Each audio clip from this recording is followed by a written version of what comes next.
Magandang araw po sa ating lahat. Happy Sabbath! Ayan, sana po tayo ay nagkaroon ng napakagandang linggo. Amen? Ngayon po ay nagdiriwang ho tayo, hindi lamang dahil sa Sabbath, nagdiriwang din ho tayo sa mga kaluluwang tumanggap sa Kanya. Sa mga nakaraan, kung saan sa Inchikan, sa Muzon, dito ho sa Hukay, kung saan maraming kaibigan natin ang nakinig at ang ilan po sa kanila tumanggap sa Panginoon bilang personal na tagapagligtas. Thank you. At tayo po ay nandito ngayon upang pag-aralan muli ang kanyang salita. Ngayon ay sa mga mabibinyagan at nag-decide at pinili na sumunod sa Panginoon at patuloy na sumusunod sa atin po dito sa Iglesia ng Puting Kahoy. Ang mensahe po na ito ay para sa ating lahat. Ang pinamagatan po itong no turning back. Wala nang talikuran pa kapag ikaw ay susunod kay Kristo. So bago po tayo magsimula, nais ko lang po imbitahan ng bawat isa po sa atin sa isang maikling panalangin. Tayo po yung manalangin. Panginoon, nagpapasalamat po kami sa napakagandang umaga na inyong binigay sa amin kung saan kami ay muling makakapagpahinga sa inyo. Salamat, Panginoon, sa patuloy ninyong pagpapalakas sa bawat isa sa amin, patuloy na pagpapalago sa amin. At ngayon, ang ilan po sa amin ay patuloy at magsisimula pa lamang na sundin kayo. At nawa po ang isang lakbaying ito, kahit man po gaano kahirap, makakakita ho kami ng isang buhay na bago mula doon po sa aming nakasanayan at higit sa lahat, buhay ng punong-puno ng pag-asa at pagtatagumpay. Nawa po kayo po ang makita dito sa aming harapan, ang inyong pag-ibig ang maitaas at si Kristo lang po ang aming makilala ngayong magang ito. Sa pangalan ni Jesus. Amen. No turning back, mga kaibigan. Ito po madalas natin naririnig sa isang awitin. I have decided, di ba, to follow Jesus, no turning back. No turning back. Alam niyo po, mga kaibigan, ang lakbayang Kristiyano, isa po itong paglalakbay. Kaya po lakbayang Kristiyano. At sasabihin po natin ay ang Christian walk, hindi po siya isang Christian run. Hindi rin po ito Christian leap. Hindi po siya pagtalon. Hindi po kayo nagmamadali. Ang Christian walk, step by step. At interestingly, hindi ko alam kung kakilala nyo ang isang napakagaling na author na si Mrs. Ellen White. Meron ho siyang sinulat na libro. Ang pamagat nito ay Steps to Christ. Hindi jump to Christ, kundi steps to Christ. At ito pong lakbaying ito, mga kaibigan, ang kailangan natin. Ito po yung pag-aaral natin. Ang lakbaying ito, paano ba tayo hindi tatalikod? Babalik sa ating pinanggalingan, babalik sa lugar kung saan tayo niligtas na ng Panginoon at magpatuloy kung saan niya tayo idedirekta. Sabi po sa Juan 10 verse 27, dinirinig ng aking mga tupa ang aking tinig at sila'y aking nakikilala. At sila'y nagsisisunod sa akin. Dito po natin makikita ang isang munting parabola, munting kwento kung saan kinumpara ng Diyos tayo bilang isang tupa at siya yung mabuting pastor. Basahin niyo po, napakaganda ho ng kapitulo na John 10 kung saan dito in-explain kung paano siya nagiging mabuting pastor. At kung paano tayo bilang kanyang mga tupa ay patuloy na sumusunod. Bakit? Kasi dinirinig natin. Kapag dinirinig, ito po yung present tense, patuloy na lumalakad. Sunod, verse 28. At sila'y binibigyan ko ng walang hanggang buhay. At kailan may hindi malilipol at hindi sila aagawin ng sinuman sa aking kamay.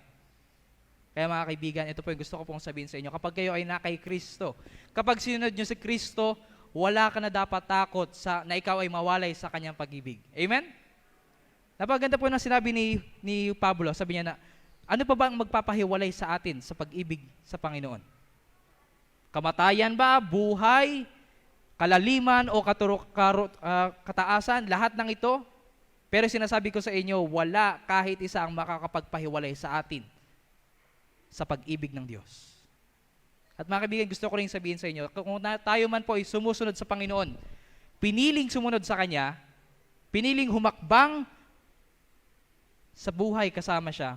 Alam niyo mga kaibigan, kahit yung pamilya natin, walang kapangyarihan para tayo ay mawalay sa Panginoon. Kahit yung sitwasyon natin sa buhay, o sa bahay, o sa eskwela, o sa trabaho, wala ito mga kaibigang masasabi para tayo ay kunin ng mga bagay nito mula sa Panginoon. Kung nasaan man tayo, kung anumang ginagawa natin, mga kaibigan, minamahal ka pa rin ng Panginoon. Pero ito po ang sabi dito, sa verse 29, ang aking Ama rin, na sa kanila ay nagbigay sa akin, ay lalong dakila kaysa lahat, at hindi sila maaagaw ninuman sa kamay ng aking Ama. Ito po yung pangako sa bawat isa po sa atin. Kapag tayo ay na kay Kristo, walang makakaagaw sa atin. Sa kamay ni Kristo at sa kamay ng ating Ama sa langit. Ito po yung mabuting pangako, di po ba? At yung kamay na humahawak sa atin, alam niyo mga kaibigan, ito rin po yung kamay na napako para sa atin.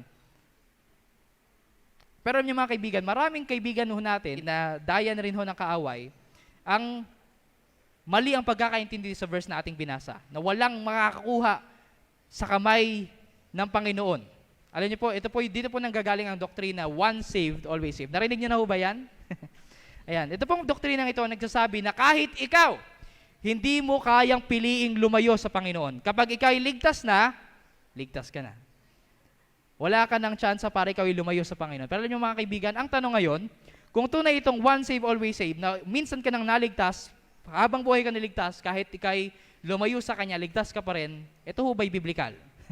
Yan po yung pag-aaral natin. Pero alam niyo po mga kaibigan, di po dyan mag-focus tayo, sapagkat atin po sasabihin na hindi ho ito ang sinasabi ng Biblia. Ang tanong ngayon, posible bang piliing mawaglit ng taong naligtas na, pipiliin niya pang lumayo sa Panginoon? Alam niyo mga kaibigan, posible. Alam niyo po kung bakit? Ito pong pangakong ito, kahit sinasabi ng Panginoon, walang makakakuha ng kahit anumang bagay sa mundong ito, ikaw at sa iyong Ama, alam niyo meron pa rin yung kondisyon. Ang kondisyon, kung dinirinig ng aking tupang aking tinig. Ibig sabihin, walang makakakuha sa iyo at sa Panginoon mo, sa iyo at kay Kristo, sa iyo at sa Ama, kung ikaw ay patuloy na dumirinig sa Kanyang tinig. Amen? Kung patuloy kang naglalakad, kasama siya. Walang makakakuha sa inyo, mga kaibigan. Pero kapag hindi ka lumakad, at ayaw mo nang lumakad kasama siya, alam niyo mga kaibigan, ang Panginoon, hindi siya isang Diyos na namumuwersa.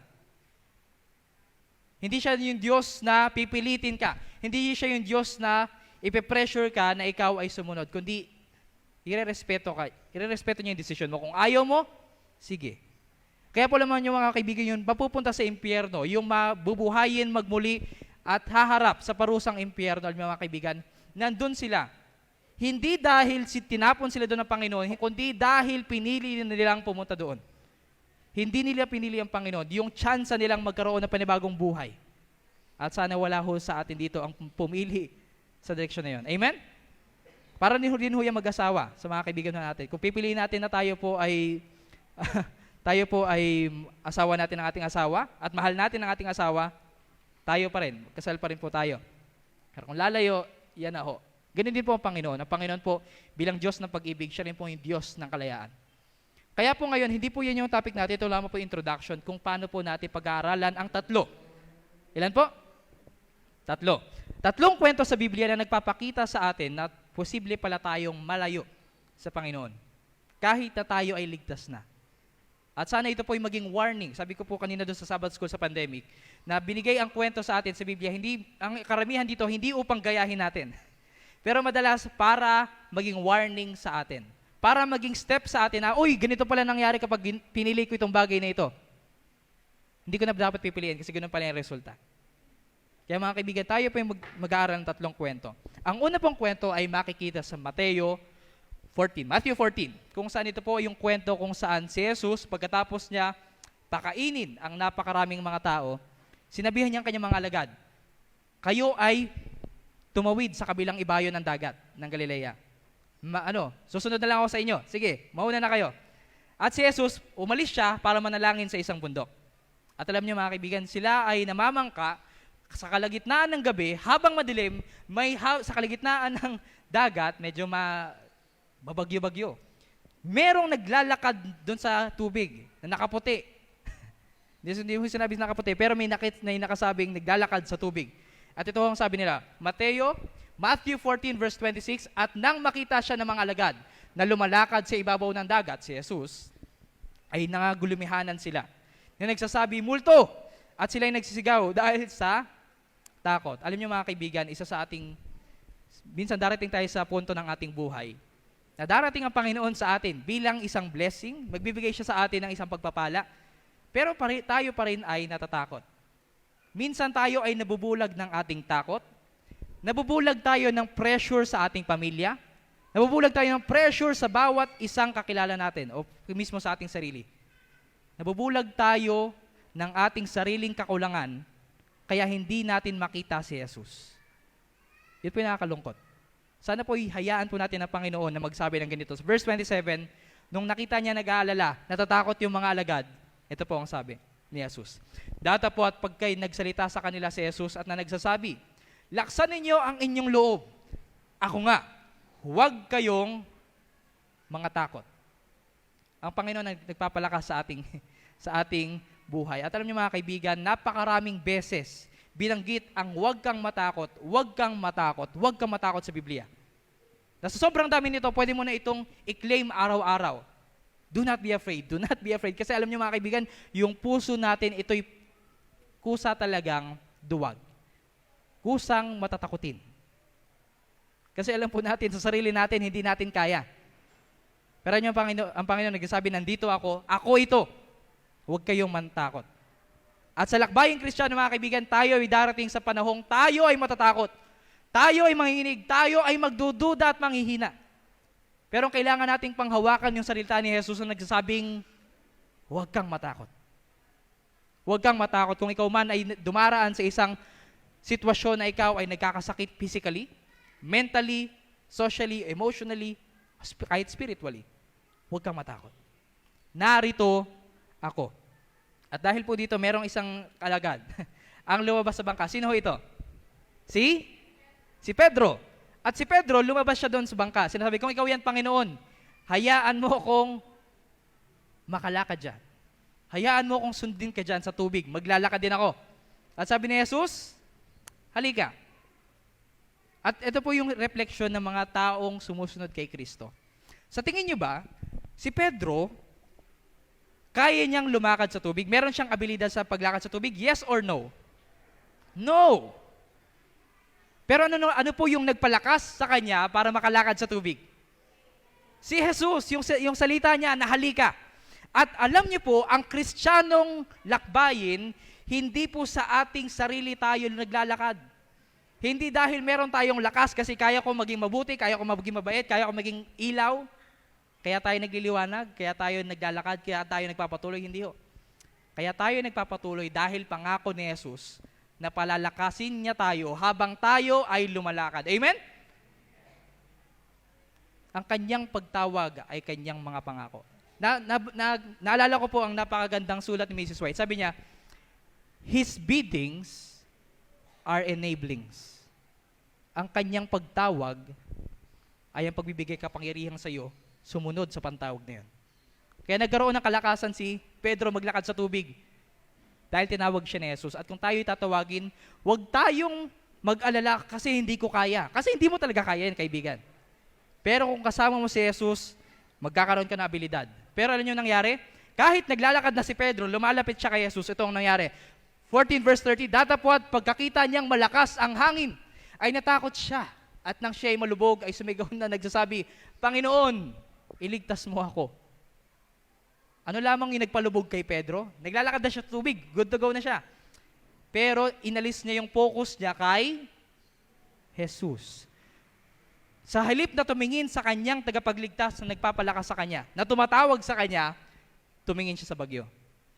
At sa mga nag-decide ho na magpabinyag, at pati na rin sa atin, darating sa punto na tayo po ay gagamit ang kaaway ng iba't ibang paraan para maalis ang ating focus sa Panginoon. Yan may takot, siguro takot sa media or takot sa mga nangyayari sa buong mundo, takot sa pamilya, anuman, takot sa relationships, baka masira o ganyan. Para maalis lamang ang ating focus kay Kristo. At mga kaibigan, pag inalis natin ang ating focus sa Panginoon, tayo ay lulubog. Pero alam niyo, yung sinabi ni Pedro ay apat, sa English 3, sa Tagalog 4, na salita lamang. Ang kanyang panalangin, Panginoon, iligtas mo ako. At iso yun sa mga panalangin na hindi po, kumbaga ay sinasagot agad ng Panginoon. ang Panginoon, iligtas mo ako. At sabi po dito, ito po ang lesson dito sa story po na ito. Si Pedro, maayos siyang nagsimula. Pero nang inalis niya ang kanyang pagtingin sa Panginoon, saka siya lumubog. At kayo mga kaibigan, ito ang ating matututunan sa kanya. Huwag ka tumingin sa bagyo ng buhay, tumingin ka sa tagapagtila ng bagyo ng buhay. Amen? Kung meron kayo notes, pwede nyo po ilista, lalo sa ating mabibinyagan, ito po ay makakatulong sa ating paglalakbay. At sunod, ang pangalawang kwento, ito po ay patungkol sa, kilala niyo po yan? Sila po ay yung pamilya ni Lot. Kanyang dalawang anak at yung kanyang asawang naging asin. Isang haliging asin. Alam niyo po, sabi sa Luke 17 verse 32, isang warning ni Jesus. Isang babala ni Jesus, kapag siya ay parating na, malapit nang bumalik sa mundong ito, sabi niya, alalahanin mo ang asawa ni Lot. Alalahanin niyo yung nangyari sa kanya. Bakit? Ano ba yung nangyari sa kanya? Ang Panginoon po pala, nagpadala ng mga anghel upang sabihan si Lot at ang kanyang pamilya bilang kamag-anak din ni Abraham na umalis ka dito sa Sodoma at Gomora sapagkat ito ay gugunawin ng Panginoon dahil sobra-sobra na ang kanilang kasalanan. At kahit pa nga yung mga anghel, munti ka na i-sexual abuse ng mga tao sa Sodoma at Gomora. Ganun ho sila kasama. At sabi ho doon, tinawag ang pamilya ni Lot at nung palabas na, alam niyo nangyari sa Biblia, hindi ho agad sumagot si Lot. Nagkaroon ng chillax time. Nagkaroon ng complacency, naging relax si Lot na baka hindi naman siguro agad-agad maguguho itong mundo. Hindi ho siguro agad-agad yung mga pangyayari. Kaya okay lang magpatagal ng desisyon. Ay mga kaibigan, ito ho rin yung panganib kapag pinapatagal natin ang desisyon. Saka ako nasusundin ng Panginoon kapag meron na akong pera. Saka ako nasusundin ng Panginoon kapag mabuti na ako. Narinig niyo na ho ba yun? Saka na ako susunod sa Kanya, saka ako na ibibigay ang buhay ko sa Kanya kapag ready na ako. Ang tanong ngayon, kailan pa yun? Kailan ka pa magiging mabuti bago ka sumunod sa Kanya? Kailan ka pa magiging ready para maging ready? Alam niyo mga kaibigan, yung tamang oras ay ngayon. Sabi ni David, kung naririnig niyo ang boses ng Panginoon, huwag niyo nang pagmatigasin ang inyong puso. Kaya si Lot, yung kanyang asawa, nakita niya, itong si Lot, pa-relax lang. Siguro okay lang din maging relax. Kaya nung last minute, yan yung nangyari. Yung last minute, tinawag na ng mga anghel si Lot, tara na, umalis na tayo. Sinamahan sila palabas, nagtakbo at sabi niya, huwag kang lilingon sa Sodoma at Gomora. Yung asawa masyadong relax nga at tumitingin sa kanyang asawa. Sa example ng kanyang asawa. Ito rin example sa bawat pamilya dito. Sa mga tatay lalo. Kung tayo man ay malayo sa Panginoon, expect na ho natin na ang ating pamilya ay susunod sa ating ehemplo, kahit ang ating asawa. Kahit man ho sa ating mga single parent. Kung tayo man po, ano pong relasyon natin sa Panginoon, yun ho ang nakikita ng ating mga anak. Yun din ho ang kanilang gagayahin. Kaya mga kaibigan, let us reflect. Alalahanin natin ang asawa ni Lot. Kaya ang nangyari, nung tatakbo sila, yung asawa ni Lot, dahil sa pagmamahal niya sa mga gamit at siguro pagiging relax na rin, dumingon siya. Na sinabi nga wag. Ano nangyari sa kanya? Naging asin. Haligi ng asin. Ano ho ang leksyon dito? Pangalawang leksyon, huwag kang tumingin sa kapwa mo. Tumingin ka kay Kristo. Hindi ka dapat titingin. Bilang sa iglesia, di ba mga kaibigan? Alam niyo yung heartache ng mga manggagawa. Alam po Pastor Orbel, alam po yan, familiar po tayo, Pastor Dads. Sa mga napapabinyagan ho natin, yung mga kumbaga ay nagdesisyon para sa Panginoon. Babalikan natin yung iglesyang yon, maririnig natin yung kaibigan nating na nagdesisyon para sa Panginoon, wala na. At maraming mga dahilan dito kasi kapag bibisitahin mo, bakit ho kayo hindi na umaattend sa iglesia? Bakit hindi na ho kayo naglilingkod sa Panginoon? Sinasabi nila, sapagkat yung kapatid ko kasi, yung kapatid natin sa iglesyang yun, nagsabi ng mga masasamang salita. At tayo rin ho mga kaibigan, kapag nakikita natin ang mga bago pa lamang sa iglesia, mga babies pa lamang sa iglesia, madali ho tayo mang-criticize. At alam niyo ho yung doon ho nagagaling yung mga tampuhan, yung paglayo. Sa halip na sila ay maglingkod sa Panginoon, nagkakaroon pa sila ng mas malaking rason para lumayo sa Kanya. Kaya mga kaibigan, let us be mindful kung tayo ba ay nagiging mabuting kapatid sa ating mga kapatid. Lalo sa mga bagong binyagan. Lalo sa mga bagong kapatid natin na sumunod kay Kristo. Kaya mga kaibigan, alam nyo pero ito po yung realidad. Ito po yung masakit, mapait, at nakakalungkot na realidad. Alam nyo mga kaibigan, pagdating ni Jesus, hindi ho marami ho kasi naniniwala, pagdating ni Jesus, yung iglesia magiging mabait. Pero alam nyo, madadatnan ni Jesus pagbalik niya dito, parehong may mababait at merong masasama, merong masasamang damo, meron ding mabubuting damo. Ang tanong sa atin ngayon, saan tayo papanig? Magiging anong klaseng damo ho tayo? Yung ipapasok sa kamalig o yung susunugin sa apoy? Kaya alam niyo mga kaibigan, ito po yung practical tips. Pwede niyo po i-take down notes, lalo sa mga kaibigan po natin. Ang unang-una, para maiwasan ang pagtingin sa tao, unang-una, siguraduhin mong hindi ako masamang damo. Siguraduhin mong hindi ka masamang damo. Kaya upang makaiwas sa mga tampuhan, kumbaga, atin pong siyasatin, idalangin natin ang ating sarili. Pag-aralan ho natin ang Biblia para makita kung ano po tayo. Sabi ni David, "Search me, O God." Hayaan po nating saliksikin tayo ng Panginoon. Kung anong klaseng tao tayo. Tayo ba ay nagiging blessing sa ating kapatid? O tayo po yung antitisod sa ating mga kapatid? At pangalawa, ipanalangin mo ang masamang damo. Kapag meron sa iyong nakasakit, wag mong personalin mga kaibigan. Ito'y ipanalangin pa nga natin. Sabi ni Jesus, mahalin mo ang iyong kaaway. At ang pananalangin sa iyong kaaway ay first step sa pagmamahal para sa kanya. Amen? Pangatlo, hindi sila ang tunay na kaaway. Kapag may nanakit sa iyo, may nagsabi sa iyo ng masamang salita na hindi mo nagustuhan, ikay na-offend. Isipin niyo na po, hindi po dahil yun yung may galit sa iyo yung lalaking yun, huwag niyo pong personalin. Sapagkat ang ating pong lakbayang Kristiyano, meron huyan tayong kaaway.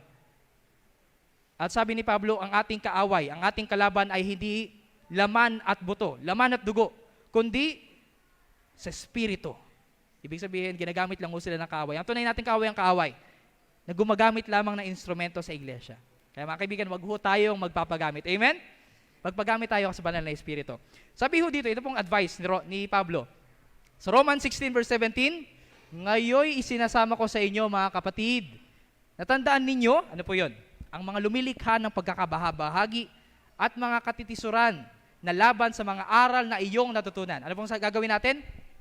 Kilalanin. Markahan. Bantayan natin, ay itong si kapatid, baka makasakit sa akin. Baka mas makasakit sa ating kapwa. At anong gagawin natin? Atin bang kakalabanin? Atin bang gagantihan? Hindi ho. Sabi ho dito, lumayo kayo sa kanila. Iwasan nyo na lang. Kumbaga kapag may sinabi, maging tahimik na lamang po kayo. Silence is all eloquence, mga kaibigan. Kaya sabi ho dito, iwasan ang mga masasamang damo. At sabi ho dito, ang pangalawa, sabi po dito, nakaligtan. 1 Corinthians 15 verse 58, "Kaya mga kapatid kong minamahal, kayo'y maging matatag." Ito pa po yung para hindi ho tayo matisod sa ating kapatid. "Hindi nakikilos na laging sagana sa gawain o sa gawa ng Panginoon, yamang nalalaman ninyo na hindi walang kabuluhan ang inyong gawa sa Panginoon." Alam niyo mga kaibigan, para lumakas sa ating lakbayin kasama ng Panginoon, sumama tayo sa gawain. Amen? Wag lang ho tayo makontenta na uupo na lang ho tayo tuwing Sabado, uuwi. Simba, uuwi. Kaya alam ko po yung typical na narrative sa SDA, sitting down always. Pero hindi ho tayo ganon, mga kaibigan. SDA is a movement. Kapag movement, gumagalaw, uma-action.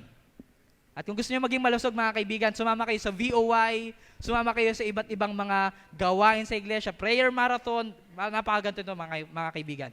Makilaho kayo kapag kayo ay, wag ho kayong tumanggi kapag kayo ay maimbitahan na tumayo dito sa pulpito. Amen? Amen? Parang ayaw yata. So makikita ho natin, makianib ho tayo sa gawain ng Panginoon. At panghuling kwento, mga kaibigan. Dito sa John 6 verse 66. Isa ho ito, kapag personally, itong story po na ito, isa ho ito sa pinaka masakit para sa akin, na nabasa ko. Pinaka emotionally heavy. Kumbaga, pinaka mabigat na kwento sa New Testament. Isang mabigat na kwento bukod sa crucifixion ni Jesus. John 6 verse 66. Isipin nyo, John 6:66. Sabi ho dito, "Dahil dito, marami sa kanyang mga alagad ay tumalikod at hindi na sumama sa kanya." Balikan ho natin yung nangyari. Tumawid sila sa dagat, naglakad si Jesus sa tubig. At saan sila dumaong? sa Capernaum. At sa Capernaum, yung mga taong pinakain niya ng tinapay, alam niyo yung sinabi, gawin natin tong hari para wala na tayong pagkukulang sa pang-araw-araw. Gusto nila maging Diyos si Jesus, hindi dahil kinikilala nilang Diyos si Jesus. Gusto nilang maging hari si Jesus para sa sarili nila. Selfish, ika nga. Gusto nila yung maginhawang buhay na panandalian lamang. Ayaw nila ng panghabang buhay na inahanda sa kanila ng Panginoon. Pero nung sinabi ni Jesus na ako ang tinapay ng buhay, maraming ayaw makinig doon. Ay, ganito pala yung Mesiyas na yan. Hindi pala yung ina-expect natin. Maraming umalis sa Kanya. Maraming lumayo at tumalikod sa Panginoon. Pero ano pong sabi ng Panginoon? Maraming sabi po dito, maraming lumayo sa kanila, maraming mga tagasunod niya ang lumayo, hindi na nagpakita. Tumalikod sa Panginoon. At makikita niyo po dito ang sagot ni Jesus. John 6 verse 67, kaya't sinabi ni Jesus sa 12, sa kanyang mga alagad, ibig din ba ninyong umalis? At yun po yung gusto kong itanong sa inyo. Kapag tayo ay nahihirapan sa buhay Kristiyano, ang tanong sa atin ng Panginoon, ibig din ba ninyong umalis? Iiwan nyo rin ba ako katulad ng mga taong ito? Alam ko mo bawat isa po sa atin dito ay nabinyagan. Kasama ho tayo sa mga batch na nabinyagan. At alam ko rin po na marami sa ating kasama sa nabinyagan, wala na ho dito. Totoo ho ba yun? At ang tanong sa atin ni Jesus, ikaw ba ay sasama sa kanila? Katulad din ba nila, ikaw ba ay lalayo sa akin? Kita nyo ho ang sakit. Kita nyo ho yung bigat na pakiramdam ni Jesus dito sa salitang ito. Kapag tayo ay natetempt o tayo ay natutuksong lumayo sa Kanya, mga kaibigan, ang tanong lang natin dapat, iiwan ko rin ba si Jesus? Susunod ba ako sa mga tao o susunod ako sa Kanya? Alam niyo yung sagot ng alagad niya? Nung tinanong ito ni Jesus, sumagot sa kanya si Pedro. Ang sabi niya, Panginoon, kanino kami pupunta? Ikaw ay may mga salita ng buhay na walang hanggan. At alam niyo si Pedro, ano yan, kumbaga siya ay isang one of a kind na disciple. Madalas yung kanyang sinasabi, madalas baliko. Minsan, kumbaga ay semplang. Pero dito, isa sa mga pinakamaganda niyang sinabi sa Panginoon. Sabi niya, Panginoon, saan kami pupunta? Ikaw yung may salita ng buhay. Saan kami pupunta? At alam niyo mga kaibigan, kapag tayo ay darating sa ganitong punto, sana sabihin din natin ito sa Panginoon. Panginoon, bakit ako lalayo? Meron pa bang mas magandang buhay maliban sa inyong piling? Meron pa bang isang mas magandang buhay na inalok ang mundo na malalampasan itong pag-ibig, itong kapayapaan, at itong pag-asa binibigay niyo sa amin? Sana ito po ang ating maging panalangin. Kaya ang pangatlong leksyon, manatili kay Jesus. Amen? Kaya tanong sa atin ngayon, bakit nakakalungkot tumalikod kay Kristo? Kung babasahin niyo po, bakit nakakalungkot lumayo kay Kristo? Kapag tayo ay sumunod na, pero tayo pa rin ay lumayo. Alam niyo po, sabi sa Hebrews 6 verse 4-6, kapag tayo ay lumayo, para na rin pala nating pinapako si Jesus sa sarili nating mga kamay. Pinapahiya ulit natin siya. Isipin niyo po, nakikita ng mga tao, tinanggap mo si Jesus, pero bumalik ko sa buhay mo na basagulero, na hindi maawain sa kapwa. Lahat ng mga bagay na ito, na wala si Kristo dati sa buhay mo, babalikan mo pa ba yun? Anong iisipin na lang ng mga tao? Ay, ganun lang pala yung buhay kay Kristo. Kumbaga, nabasa ka lang sa tubig, nabinyagan ka lang, tapos okay na ulit. Pumasok ka bilang isang demonyo, umahon ka bilang isang basang demonyo. Alam mga kaibigan, ganyan ho. At ako rin po nararanasan ko sa buhay yan. Ako po'y nabinyagan, hindi dahil gusto ko mabinyagan, hindi dahil nakilala ko si Jesus. Alam niyo kung bakit? Nabinyagan ako kasi kilala ko lang ang salita niya. Pero hindi ko siya kilala. Pero nung nakilala ko siya, doon lang ako naka-experience kung gaano kabuti ang Panginoon. Kung ano ang kanyang pag-ibig para sa atin. At ang tanong ngayon, ito po yung ating practical. Paano ba magpapatuloy sa Panginoon? Sa lakbayang Kristiyano, kapag hindi tayo tatalikod, syempre magpapatuloy. Pero paano? Ano yung dapat nating tandaan? Una, tandaan natin na nangangailangan ng panahon upang lumago. Ika nga, growth takes time. Pansin niyo na po ang halaman na ito. Kapag nagtanim kayo ng buto, Sa tingin niyo ho ba bukas malaki na yan? Parang Jack and the Beanstalk? Hindi. Yan ay didiligan, paaarawan, pahanginan, hanggang sa ilang buwan, ilang taon, magiging puno na yan. Magiging magbubunga na yan. At mga kaibigan, ganyan din ho ang lakbayang Kristiyano. Huwag ho tayo manghina. Kapag ho tayo ay wala pa hong prutas ng Espiritu. Kumbaga ay, patuloy lang ho tayo magpasakop sa Panginoon. Patuloy lang ho tayo magpasakop sa Panginoon. Huwag ho tayo magmadali. Sabi ho ay, sanctification, ang pagiging banal ay isang gawaing panghabang buhay. Hindi ba panghabang buhay, kundi pang buong buhay. Ika nga. Work of a lifetime. Kaya po, alam niyo po, paulit-ulit na sinasabi sa Biblia. Sabi sa Romans 1 verse 7, ginamit ang salitang from faith to faith. Dito naman sa Proverbs ay more and more, and 2 Corinthians verse 3 and 18, from glory to glory. Bakit? Kasi ang lakbayang Kristiyano, para yang daan. Magsisimula ka, sabihin natin sa pinto, hahakbang ka, hahakbang, kumukonsumo ng oras hanggang sa makarating ka sa pulpito. Parang hagdan lang yan. Mag-start ka sa mababa, sunod naman, sunod, hanggang sa nandun ka na sa taas, di mo namamalayan. Ang leksyon lang natin mga kaibigan, dahil kailangan ng oras ang paglago kay Kristo. Tayo ay mamuhay one day at a time. Kaya may awitin, one day at a time with Jesus. Na nagsasabi sa atin, wag ho tayo mag-focus doon sa ating destination. Kasi kapag tumingin tayo doon, madi-discourage tayo, bakit ba ako makarating doon? Ang kailangan lang ho natin, mag-focus, itong araw nito, aking isa sa buhay kasama si Jesus. Kinabukasan, nagising ka, itong araw na ito, mabubuhay ako para kay Jesus.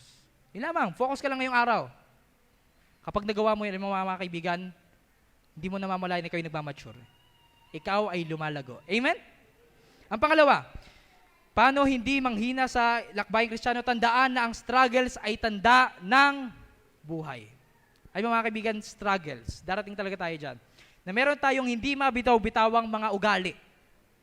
At feel natin hindi tayo binago ng Panginoon. Pero sinasabi ko po sa inyo mga kaibigan, huwag ho tayo manghihina.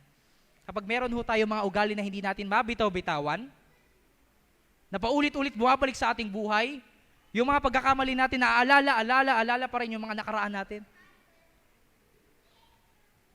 At huwag ho tayo manghihina doon. Lahat, kung babasahin nyo rin po ang Biblia, ang mga tao ho rito ay may mga struggle. Sinabi ko po kanina, ang binigay sa atin ng Biblia, hindi lamang upang gayahin natin, sundan ang kanilang kwento, kundi warning na rin. Pero isa pa ay bibigay din sa atin ng Biblia upang malaman ng mga kwento ng mga taong katulad mo, katulad ko, na merong parehong struggles. Si Moises, ano ba yung struggle niya? Mainitin ng ulo, nakakapatay, nakakapagsabi ng mga masamang salita. Kapag nabasa mo, mainit yung ulo mo, tapos nabasa mo yung buhay ni Moises. Para pala akong si Moises. Pero, at sa tingin niyo po, yung pagiging mainit na ulo ni Moises, ginagamit pa rin po ba siya ng Panginoon o hindi? Ginagamit. Yun po yung magbibigay sa atin ng pag-asa. Panginoon, kahit hindi ako karapat-dapat, mainit yung ulo ko, ako ay nakapagsabi ng mga masamang salita sa aking kapwa, bakit pa rin ako ginagamit? Di ba nakakapagpalalim pa sa atin ang relasyon natin sa Panginoon? Amen? At sabi ho dito, sa Proverbs 24 verse 16, kapag tayo ay nabubuwal, tayo ay natutumba, kapag tayo ay patuloy na nadadapa dahil sa ating mga kamaliang ginagawa, sabi ni Solomon, sapagkat ang matuwid, hindi ho sinabing makasalanan, kundi matuwid ay nabubuwal na makapito. Hindi ho ibig sabihin na ikaw ay matuwid, hindi ka na nagkakamali. Tinatawag ang isang tao na matuwid kasi dahil kahit siya ay nagkakamali, siya pa rin ay bumabangon sapagkat dito, nabubuwal na makapito at bumabangon ulit. At ganito ho ang buhay Kristiyano. Natumba ka, ahon ulit. Nabuwal ka, tayo ka ulit. Ngunit ang masama ay nabubuwal sa kasukunan. Ang pinagkaiba ho ng matuwid at ang masama, yung matuwid, kapag nakagawa ng mali, bumabawi. Kapag yung masama, nakagawa ng mali, nandun na lang, hindi na siya magtatry. Ulit bumangon, magpatuloy sa buhay. Kaya ang sabi sa atin, sino bang magbabangon sa atin mula kapag tayo ay nadapa? Micah 7 verse 8, huwag kang magalak laban sa akin, o aking kaaway. Ito sana ating padalangin. O aking kaaway, pag ako'y nabuwal, ako'y babangon. Pag ako'y napaupo sa kadiliman, ang Panginoon ay magiging ilaw sa akin. At bilang huling punto, di ba sabi ho natin, tandaan na kailangan ng panahon upang lumago. Pangalawa, kailangan na ang struggles ay sign ng buhay. Ibig sabihin, meron pa sa iyong gustong mabuhay. May struggle, hindi ka nagpapadala sa struggles mo, at ikaw ay nag-struggle kasi gusto mo pang mabuhay, at meron sa iyo, ang banal na Espiritu ay nagsasabi sa iyo, magpatuloy ka, magpatuloy ka, magpatuloy ka kahit mahirap. Ang pangatlo, pinakamahalaga, tumingin ka kay Jesus. Ang ating key verse, binasa natin ang ating kapatid kanina, Hebrews 12 verse 1, kaya't yamang napapalibutan tayo ng gayong kakapal na bilang ng mga saksi, itabi natin ang bawat pabigat. Sa mga mabibinyagan, nag-decide na susunod kay Jesus, tandaan nyo na hindi kayo nag-iisa. Na tayong lahat ay nabibilang sa napakalaking bilang ng mga saksi. Kaya hindi ko kayo nag-iisa sa mga struggles niyo. At ang kailangan, bitawan ang mga nagpapabigat sa ating mga kasalanan, at ang pagkakasalang madaling bumitag sa atin, at tumakbo tayong may pagtitiis sa takbuhing inilagay sa harapan natin. Paano tayo tatakbo? Paano tayo makakarating sa finish line?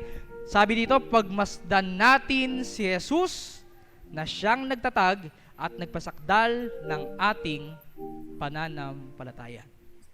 Bakit ho? Ano po bang ginawa niya? Na dahil sa kagalakang inilagay sa kanyang harapan ay tiniis niya ang krus. Hindi inalintana ang kahihiyan, at siya'y umupo sa kanan ng trono ng Diyos. Ang magandang balita sa lakbayang Kristiyano, sa racing na ito, mga kaibigan, ang racing na ito ay hindi lang paunahan. Hindi ho ito paunahan. Ito ho'y pagtitiwala sa una nang nakarating sa finish line. Sino ho yun? Si Jesus. Kapag siya'y nakarating sa finish line, ng buong kagalakan, kahit napakahirap ng lakbayin, kahit tiniis niya yung krus ng Kalbaryo, ang kailangan natin gawin, meron tayong ehemplo. Ang kailangan natin gawin, tumingin kay Jesus. Kasi pag tumingin tayo kay Jesus, isipin na lamang po yung struggle sa Gethsemane.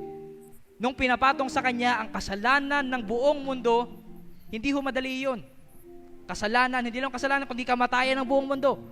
Kamatayan, pangalawang kamatayan, ibinubuhos sa kanya, at tiniis niya yun. Dinala yung napakabigat na krus papunta sa Mount Calvary upang doon mamatay para sa atin. Yung kamatayan mo, yung kasalanan mo, yung kaparusahan mo, siya na ang nagdala. Kaya sabi sa Philippians 1 verse 6, sabay-sabay ho nating basahin, pwede ho ba? Sabay-sabay ho natin, Philippians 1 verse 6, 1, 2, 3, go!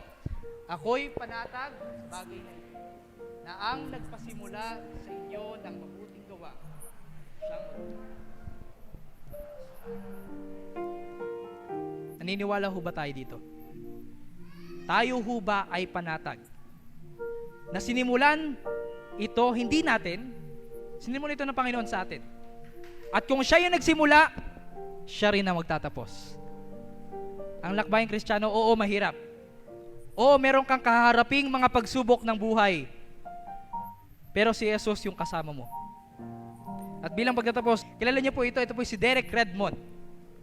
At habang siya tumatakbo, naputol yung kanyang hamstring. Yun, nakikita niyo ho, nabuwal ho siya sa kalagitnaan ng racing na yun. At habang siya ay nandun, umiiyak siya. Kasi dream niya yun pangarap niya makarating sa finish line. Pero alam niyo, nakarating yung kanyang mga kasama, siya naiwan pa rin doon. Pero sa halip na umupo doon, siya pa rin ay nagpatuloy. Nagpatuloy. Sa buong sakit ng kanyang pagpapatuloy, maya-maya may pumunta diyang kasama niya. May sumama sa kanya dyan na isang lalaki na nakaputi. At kilala niyo kung sino yung lalaking yun? Kanyang ama. Sinasabi niya, hindi mo na kailangan gawin to, anak. Hindi mo na kailangan itapusin yung finish line. Dumaban ka na. Pagaling mo na yung sugat mo. Pagaling mo na yung injury mo. Pero sabi na, anak, hindi, kailangan kong magpatuloy. Kailangan kong magpatuloy. Sige. Sabi ng tatay, sige anak, kung kailangan magpatuloy, tatapusin natin itong lakbayang ito ng magkasama. At alam niyo mga kaibigan, ito po yung lakbayang Kristiyano. Darating sa panahon na tayo ay Mabubuwal, tayo katulad ni Derek ay masusugatan, may injure, may casualty ang kasalanan. Pero alam nyo, darating sa atin ang ating Ama na magtatapos ng ating lakbayin. Amen? Pwede ho ba nating samahan ng ating mga kaibigan ito sa isang panalangin? Pwede ho ba tayong sabay-sabay na tumayo sa isang panalangin? Sabi sa isang awitin, I have decided to follow Jesus. I have decided to follow Jesus. No turning back. No turning back. Tayo pong lahat ay manalangin. Panginoon, nagpapasalamat kami sa tagumpay ninyo. Nagpapasalamat kami sa inyong kabutihan, pag-ibig, na kahit sa aming sariling kakulangan, sa aming sariling kasalanan, hindi kayo tumingin sa amin bilang makasalanang tao, pero tinignan niyo po kami bilang isang taong maliligtas mula dito. Salamat, Panginoon, sa inyong pag-ibig. Salamat, Panginoon, sa inyong awa.